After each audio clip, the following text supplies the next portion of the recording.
Welcome to Texas Redfish Hunter TV.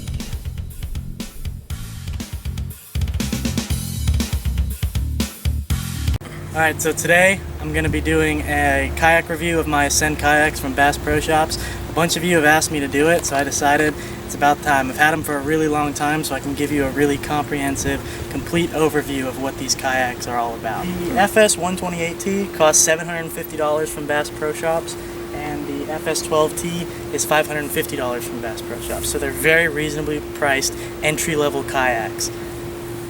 They also have a D10T, but I don't recommend that one. It is a good platform, but it's got nothing on it, so you're gonna have to add everything you want to it. It's also a little bit small, so you get more storage out of these kayaks, and I think these are better value. Alright, so the first thing I want to go over is if you are in the market for a kayak, or if you're thinking about buying a kayak to start kayak fishing, that I definitely recommend. I put so many more fish onto the stringer from kayak fishing than I ever did wade fishing or fishing off the rocks. You wouldn't believe how many more fish you could catch just traveling to the other side of a channel that people that don't have kayaks can get to. So I definitely recommend getting a kayak. Now, what's great about these kayaks is they are great entry-level beginner kayaks. The reason being is they are very stable. These kayaks are nice and wide. They're about 31 inches wide for the 12 and about 31.5 inches wide for the 128. So these are probably the most stable beginner kayaks that you can get. You can stand up in the 128T very easily. I have a lot of different videos, and I'll cut to a couple clips of me standing up in this kayak. It is so easy to stand up in. Now, it is a little nerve-wracking when you first get on it and try to stand up, but I will tell you that as you get more used to the kayak and you practice more, it is so easy to stand up in this kayak. The same goes for the 12T. Cora can stand up in that kayak very easily. My dad's been standing up in that kayak, and I've got a bunch of friends who have used that kayak that can stand up in it no problem. So these are great, stable kayaks that you really don't have to worry about flipping over. So that's why I think they are fantastic kayaks for beginners just getting into kayak fishing. So the 128T definitely has a very flat surface that you can stand up easily on. This kayak is also very easy to stand up in because it comes with a handle. So what you can do is when you're sitting down in this kayak, you can hold that handle and pull yourself up, and then it's easy to stand up in. So that's definitely a plus of this kayak. But one thing that I have told you is that these kayaks are extremely stable and great for beginners. Now the downside to them being this stable is that they are slow. So these things are like tanks in the water. They track, but they're not very fast at doing it. So that's something that you've definitely got to take into consideration, is that these kayaks, since they're a little bit wider and they're built more for stability, that they're not going to be very quick. But at the same time, the style of fishing that I do, which is marsh fishing, drift fishing, and different styles like that, you don't really necessarily need speed.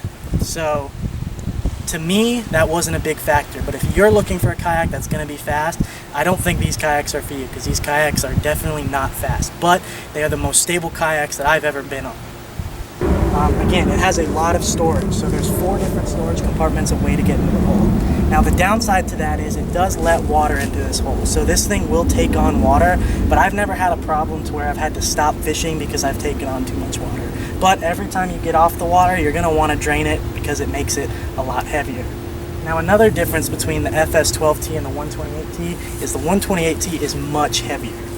So this kayak is going to weigh, the difference on paper isn't very much, but I can tell you from experience that the 128T is much heavier and harder to use than the 12T. Now the main difference between these is the seats.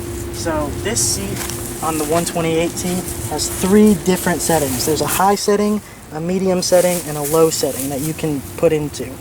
Now the high setting is great if you're in a marsh and you want to sight fish. So you want to be higher when you're sight fishing, so that's great. If it's a little bit windy and you don't want to take on as much swaying and pushing across the water, then you're going to want to be in that low setting. And it's fantastic because you can change it on the fly. If weather conditions change, you can change your seat. Now another thing that this kayak has is the seat will swivel. So as you turn it, this kayak will actually swivel seat, so you can change the positioning based on where you're casting, where you're fishing. This seat will move with you. So that's another benefit of this. With that, the FS12T has a fixed seat. Now I want to walk you through this seat up and down, just to keep them balanced. This seat is a great seat. The only problem is with these brackets. So as you sit in these brackets will bend because this back bar does not rest up against the bottom of this kayak. So your weight is being held by these brackets.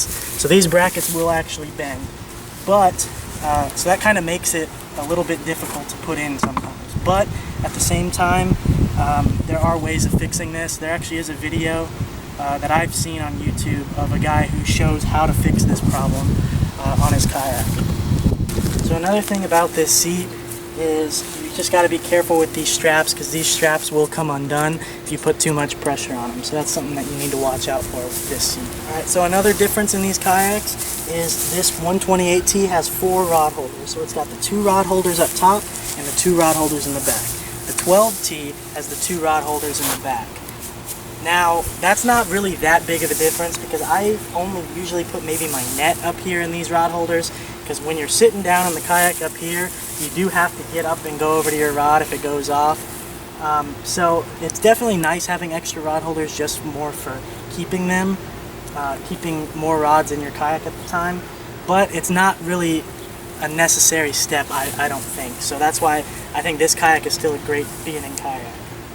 Now, I do want to talk about these rod holders. So these holders actually have a rod holder that goes into them. The FS128T also has a rod holder. Now the problem with these rod holders are they are unusable. They are right next to you, so when you are paddling, you cannot have a rod in that rod holder, and your paddle will actually hit that rod holder. So on this kayak, especially the 128T, that rod holder is pretty much useless. I never even pull it out.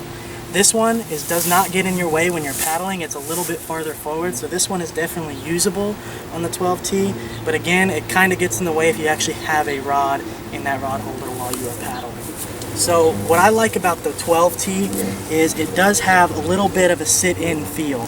It's still a sit-on-top kayak, but it's got a little bit more depth than the 128T.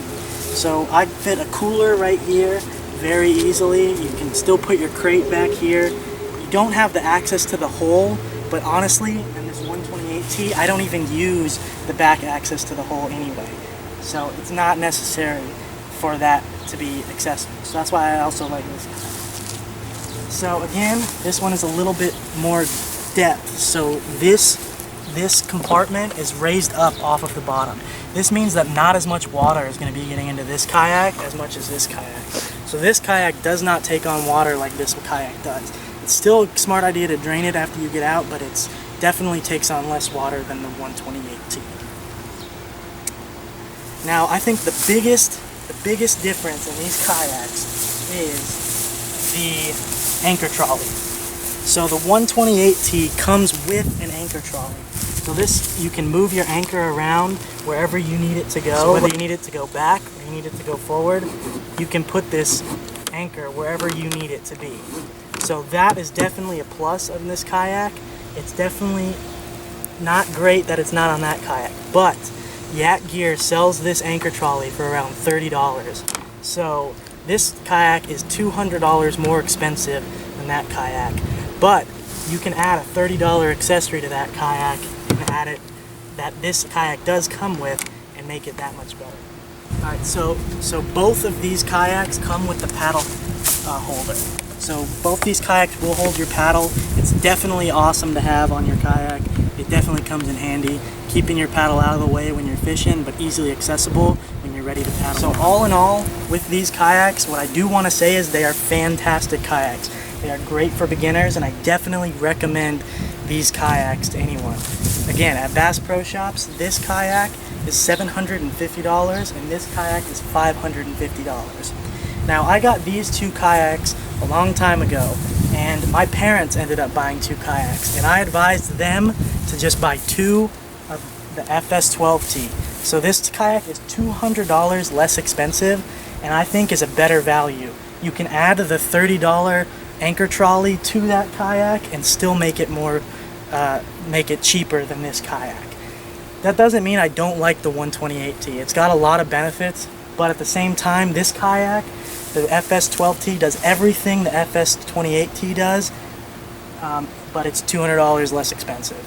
So that's why I definitely would recommend both, but if I had to choose and it was my money, I would buy this kayak, the FS12T. So before I end the kayak review, I really wanted to show you how much gear you can actually fit in that FS12T. As you can see, we have a fully loaded cooler and our crate with our camera on top of there. It fits a lot of gear and it's absolutely fantastic. This picture is of me standing up in the FS128T. It shows you how comfortable I am standing up in that kayak and how easy it really is to stand up in. Now, this is a picture of a monster fish that we've caught out of this kayak. Cora and I caught this about 60-pound black drum. There's another video on my channel of us actually catching this fish. But it just shows you that these kayaks are great, stable enough that you can actually catch really big fish out of these kayaks. They're absolutely fantastic. So if anybody has any more questions about these kayaks, feel free to leave a comment below. I'll answer all of your questions. You can also reach me at my email, which is redhuntertx@gmail.com. If you guys are into fishing videos, be sure to check out my channel and hit that subscribe button. Let me know what you think. I appreciate you guys watching, and I'll see you guys next time.